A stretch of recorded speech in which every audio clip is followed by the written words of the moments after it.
Nasa linya ngayon si Rino Abad para tanungin niyo po ni Maricel, ano ba ang forecast natin sa presyo ng petrolyo? Naku. Good morning, Director Rino. Sir Ted, good morning at Ma'am Maricel, good morning po at sa ating mga kababayan ho. Good Magandang morning. umaga. Magandang umaga po sa inyo, sir. Simula po Yes. ng magsimula ang taong ito, umaabot na pala ng 7 pesos kada litro yung kabuuang itinaas ng presyo ng diesel. Tapos bukod pa po dyan yung sa gasolina, sa kerosene. Ano po ba ang aasahan natin? Every Tuesday ang taas ng presyo, adjustment, ano po? Well, for next week, no, nakikita ho natin yung gasolina may rollback ho.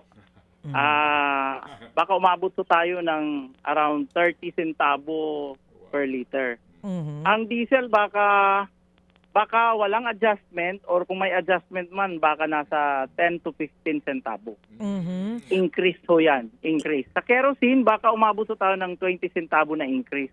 So Oo. mix po ito, ang gasolina, rollback, ang diesel kerosene baka increase po. Okay. Sige, paliwanag po natin, Director.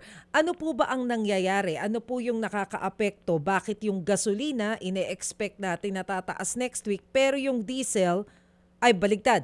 Ang gasolina, ine-expect natin na bababa next week, pero ang diesel, either walang adjustment or tataas. Bakit po? Well, ang control ho kasi ng movement hindi naman pare-pareho ang bawat product. So nagkakataon ho, do ang trend, for example, itong gasolina, napakaganda ho ang naging trend niya, pababa ho siya to the extent na ang kanyang average nung this week ay lumagpas doon sa average nung last week. Siya ho ang nakaabot noon. Pababa din naman ho, ang trend ho din consistent naman sa diesel pababa, hindi lang ho niya nalagpasan yung average nung last week. Pero the trend is pareho pababa.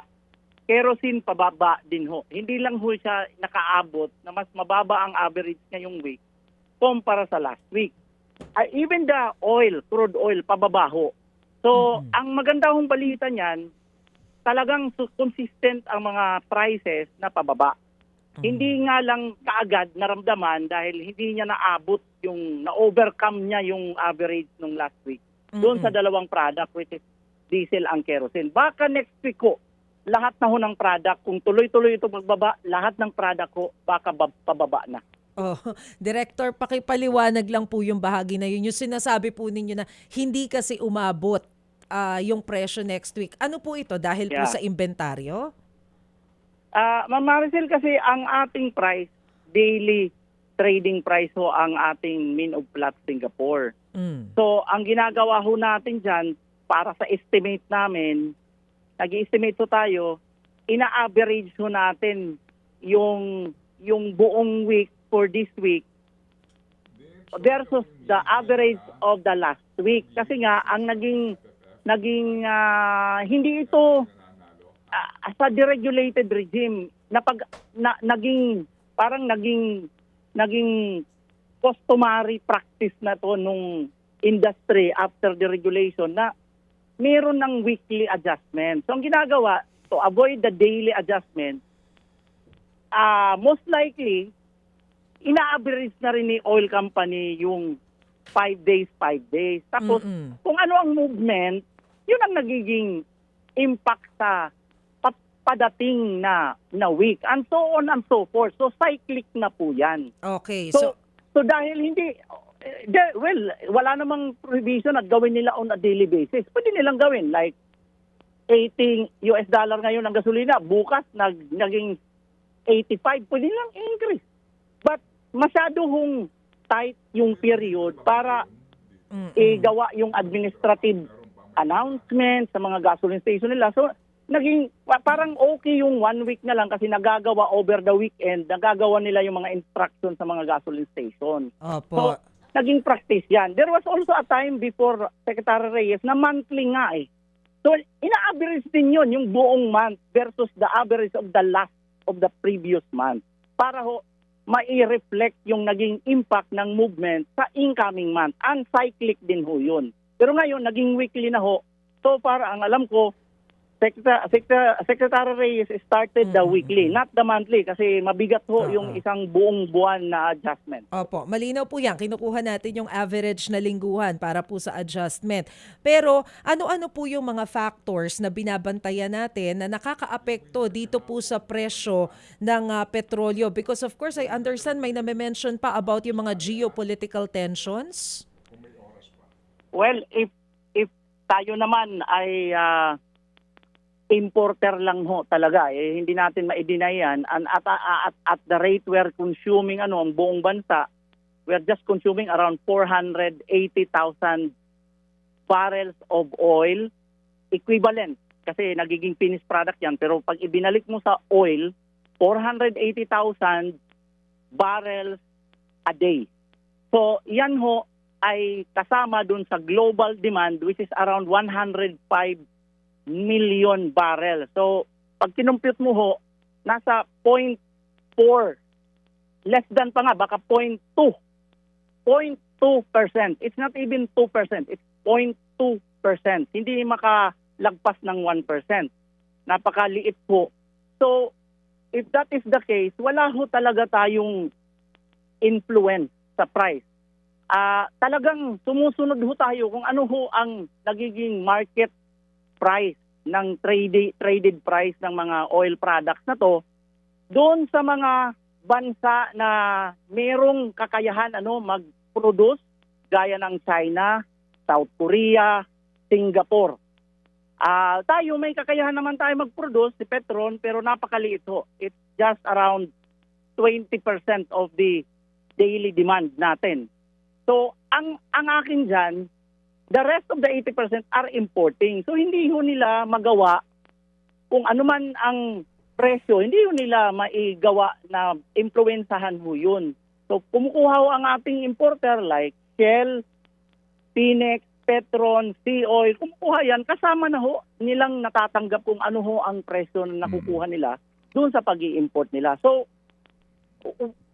wala hong ibang paliwanag kundi ang international market ho ang nagdi-dictate dun sa price at kasama ho dyan yung mga issues ng mga geopolitical issues na talaga namang nakakaapekto dun sa oil supply, demand at saka price. Okay, sige. So, Ma'am Rino, Sir Rino, ito lang, meron Yes, akong kakaruhin para mas malinaw, no? Sabi mo, 20% ng Petron doon sa kanila na poproseso. Liwanagin lang natin. Ang inaangkat ngayon ng mga oil companies na ito, small o big man, ay finished product as in diesel kung diesel, gas kung gas, at kerosene kung kerosene. Ganun ba yun? Tama po. Okay. Tama po yan, Sige. Sir Ted. Okay. That's the answer, ha? Alright. Pangalawa, yung Petron na pinabanggit mo, di ba dati-rate meron tayong refinery dito? Ito ba yung sinasabi mo that they process the crude oil para maging diesel or gasoline? Yes po. Yan po yung natitira nating refinery which is just producing, kung siya ho ang aasahan natin, walang ibang mag-i-import, mukhang nasa 20, probably to 25% lang ang kaya niyang i-supply. Okay. Sa merkado. Diesel, Yes. average na lang po. Diesel, gasoline, kerosene. Okay. Wala na ang Shell? Wala na po ang Shell kasi nag-rationalize ho siya, Sir Ted. Mm. May malaki ho silang planta, refinery sa Singapore. Mhm. Ang ginawa nila, bago ho yun, modern ho yun, doon na lang ho tayo kumuha. Doon na lang sila kumuha. Naging full-fledged import terminal na ho ngayon ang Tabangaw Shell. Okay. Para maunawaan natin itong sitwasyon na Maricel, kung hinihimay natin to. So, dati-rate, meron pang refinery ang Shell, ngayon wala na. Kasi mahal din mag-maintain ng refinery. Direktor. Yes, sir. But there's always a way for them. Wala ho dyan question na nababawi ho yan. Kasi Opo. binabawi ho talaga yan. Yes, kasi kung mas kikita ka kung meron kang refinery dito, dapat nag full refinery na ang Petron. Yun ho ang malalim na hong usapan yan Kaya kasi nga. Yeah. very successful ho ang Bakit sa ibang bansa, malalakihan ho ang mga refinery, nagagawa nila sa China. Meaning itong mga global oil companies, these are not even Chinese companies. These are not even Singaporean companies. Pero doon ho sila nag-locate. Okay, So opo. medyo meron ho silang nakikita na magandang mag-locate doon na hindi siguro nila nakikita dito sa atin. Anyway, sige po. Ito lang po huling tanong. Dati-rate, ang laki ng diferensya ng diesel sa gasolina kasi ang diesel is a dirty fuel. Ang gasolina, refined fuel. Bakit ngayon mas mahal pa ang diesel sa gas? Well, Sir Ted, ang marami hong factor pero ang basic factor ho diyan, pag malakas ho talaga ang demand sa diesel kasi may certain percentage lang ho na namamaximize mo ang makukuha mo per barrel of oil. So, hindi mo ho mamagic 'yon. So, yun ho lang talaga. Kaya pag ang sitwasyon na to, kung nagmamahal ho ang diesel, ibig sabihin ho niyan, mas malaki ho talaga ang demand sa diesel. Okay. Kesa doon sa na may stress doon sa supply kasi hindi ho mamamagic talaga. Ganun lang ho talaga ang makukuha mo sa per barrel of oil. Okay, sige. Kumbaga po, mas marami ang gumagamit ng diesel kaysa sa gasoline. Ganun ho ang Okay. sitwasyon na yan. Alright, para lang ho natin maliwanag kasi dati-rati Maricel, naalala ko pa, di ho ba kaya nga bumibili ka ng diesel kasi mas mura ang Mas fuel. tipid. Dati-rati po, kung naabutan po ninyo, magkano ho ba dati-rati ang gasolina?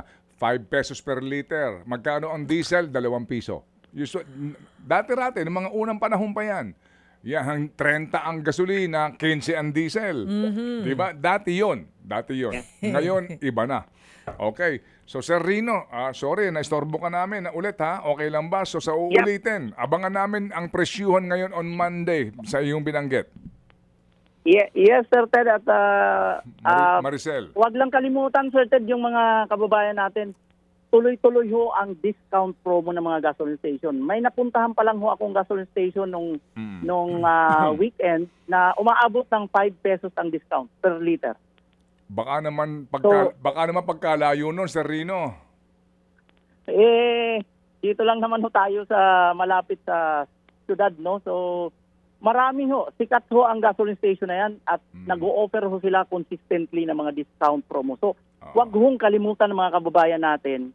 Wag lang mag-isip doon sa presyo. Mag-isip doon din sa mga gasoline station na may discount promo. Okay. Yan, discount sa pareho, gasoline and diesel? Yes. At may mga emphasis pa, Sir Ted, na talagang ino-offer nila sa mga PUVs. Ay, So, para sa ating public transport, talagang i-avail ho nila yan. okay, sige. Salamat na marami, Sir Rino. At sa uulitin po, thank Yes. you. Salamat. Magandang umaga ulit. Sir Ted. Opo, thank you. Mga kapatid, brothers and sisters, saan ka pa? Dito na tayo sa totoo. Dito na tayo sa True FM. Mga kapatid, mag-subscribe and follow po kayo sa social media accounts ng True Network PH. Yan po kami. Hanapin nyo lang True Network PH, Facebook, Instagram, YouTube, TikTok, and podcast. Mapa Apple or Spotify man yan, mahahanap nyo kami. Lahat ng mga napapanood at napapakinggan nyo po sa programa, nasa social media accounts namin yan. So, paano mga kapatid? See you sa social media!